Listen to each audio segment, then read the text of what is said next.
Hi guys, today we're going to talk about how to build a brand on Pinterest. So if you have a website or a business that you're kind of trying to build a presence with on Pinterest, these tips should help you out a little bit.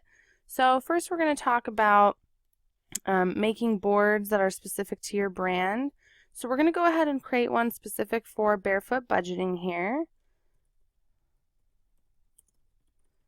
And we're going to talk about what you can find on here.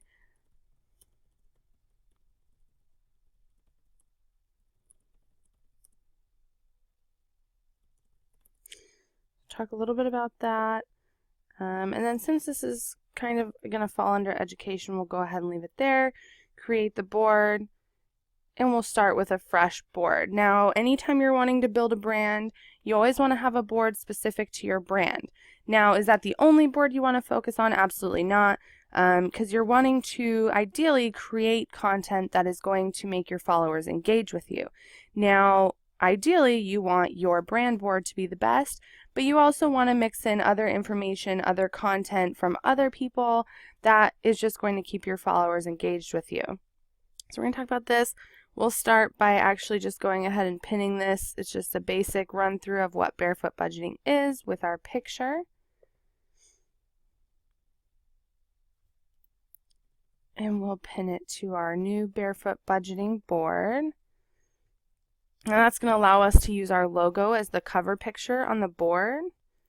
But you're also going to need a few other pins on there before you can choose a cover specifically and customize that. So we're going to go through, we're going to go through and pin some things here from Barefoot Budgeting that we want our followers to see on that board. So ideally, if you're doing a blog like this, you want all of your content to be pinned to that board. And we will eventually get to that point, but we're just going to do a few here so you can kind of get an understanding of it. So how to set up an Etsy shop, that's something that a lot of pinners are looking for Etsy information, so that's a really good one to have on there. Now, Pinterest is not a one-size-fits-all. It's not just for bloggers or just for sellers. There's so many different things you can find on Pinterest, so finding a way to make Pinterest work for your business, no matter what it is really important. So we'll go through.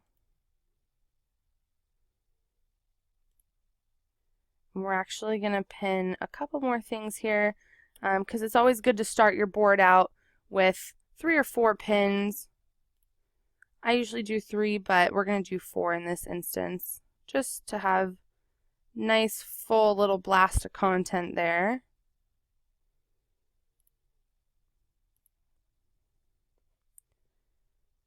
And that way when people find this Barefoot Budgeting board, they will kind of have a good idea of what Barefoot Budgeting is all about just by skimming over it really quick.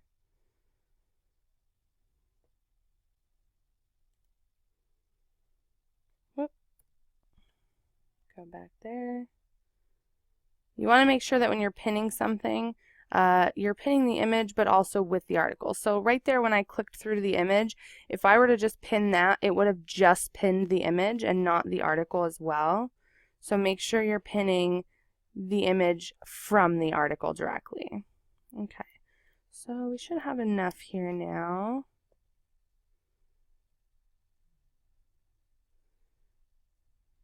Perfect. Okay, we're going to edit this board now. The cover photo is really important for drawing new followers in, and you want to make sure that it's a nice, clear picture. You can go through everything that you've pinned on that board. We're going to go ahead and do this because it's the logo, and of course it makes sense with the brand.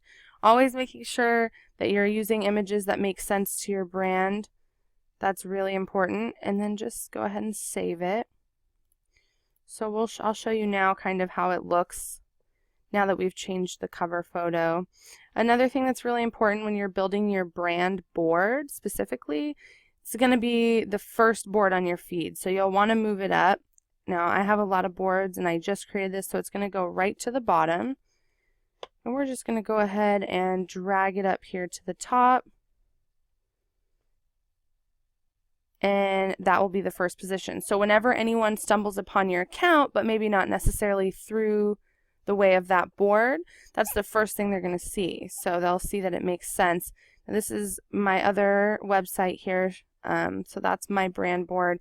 You'll see I haven't done a great job of pinning everything to it, but I try to pin there as often as I can, and we'll actually go through and pin everything onto this board eventually.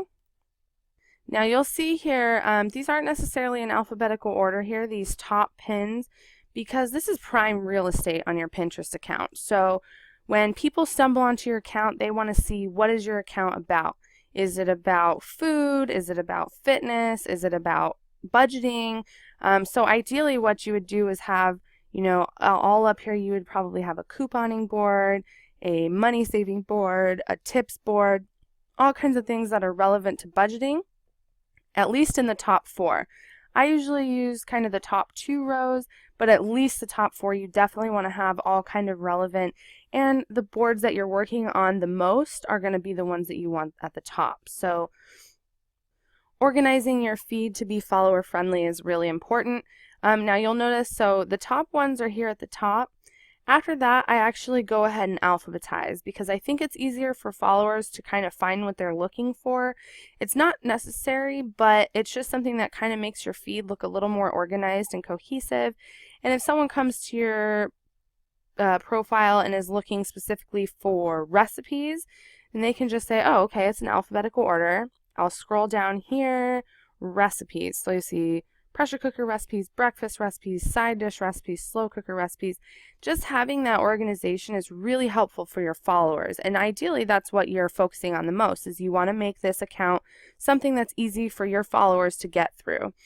Now, when we made the board here and did the description, I want to go back a little bit. This description is another way. It's like prime real estate on Pinterest. You are going to want to take advantage of SEO, which if you don't know what SEO is, it's search engine optimization. Now, Pinterest is very similar to Google in the way that it's a search engine. So when people are coming on here looking for specific pins, looking for recipes, or looking for tips or money-saving tips, that's what they're going to type into the search engine. So what you want to do here in this description is include little terms like couponing tips or money-saving tips. Those are things that people are directly going to be searching. So if they want to learn about couponing, they're likely going to type couponing or couponing tips in the search bar. And so that's how you can kind of take advantage of that search engine optimization and making sure that your boards and your pins are getting pulled to the top when people are searching that, by using those search keywords and everything like that, and the phrases that people will be searching. Lastly, I want to talk about kind of just being active on Pinterest. Whenever you're trying to build a brand, you want to keep the engagement high. You want to keep people interested in your profile and coming back to see what you're pinning every day. If you're not pinning every day, chances are they're probably not going to come check it out every day, and they're not going to really see it in their feeds very often, so they're not going to be inspired to really find what you're pinning, find your content, and ultimately be a part of your brand and your business. So I recommend 15 to 100 pins a day. Now, that's a huge spread, and it definitely is going to depend on what kind of business and brand you're trying to build. For instance, for bloggers, I recommend 15 to 25 a day, because you don't necessarily need to be pinning hundreds of things a day, especially because that's going to take a lot of time out of your day. Now, if you have some kind of a scheduling tool like Ahology or Tailwind or something like that that makes it easy for you to schedule a lot of pins out a day, absolutely go for it, because the more you have for people to interact with, the more they're going to interact. Absolutely. So it's just finding a number between 15 and 100 that's a comfortable number for you, and that you can find the time for every day. But at least 15 a day is going to keep your followers engaged, interested, and active on your profile. So that's really the basics of building a brand on Pinterest. Now, as far as doing the SEO descriptions for each board, I do that for every board, and you really should, even if it's not your brand board, even if it's a board that isn't necessarily relevant to your brand. Like, we're, of course, building a brand here about budgeting, but also people are searching for everything on Pinterest. They're searching for recipes. They're searching for fitness tips. They're searching for holiday things. So holiday boards are really popular. Christmas, Easter, all kinds of things like that. So even though it might not necessarily be relevant to your brand, if it's something that can somehow fit in, and even holidays can fit in with couponing because everyone is trying to save money around the holidays. So you just have to find a way to make it fit in, and having those extra options of different kinds of boards for people to look through on your profile is just a really great way to keep people engaged and coming back. If you just narrow it down to just couponing or just budgeting, you're kind of limiting yourself, and on Pinterest there's just so much that you don't want to limit yourself and back yourself into a corner. So just making sure that you're finding a way to keep these things relevant in your brand, but still having all this cool information that you can find on Pinterest for people is just a really great way to build on that. And you'll see I have a lot more followers than I am following. Initially, you kind of want to follow people back that are following you, and really just following accounts that interest you as a brand. But eventually you'll start to see organic growth to where your followers number is going to start surpassing, as long as you're staying active and creating great content. So hopefully that'll help you build your brand a little bit. If you have any questions about how you can make your brand work on Pinterest, just drop us a comment below and we can discuss it in the comments.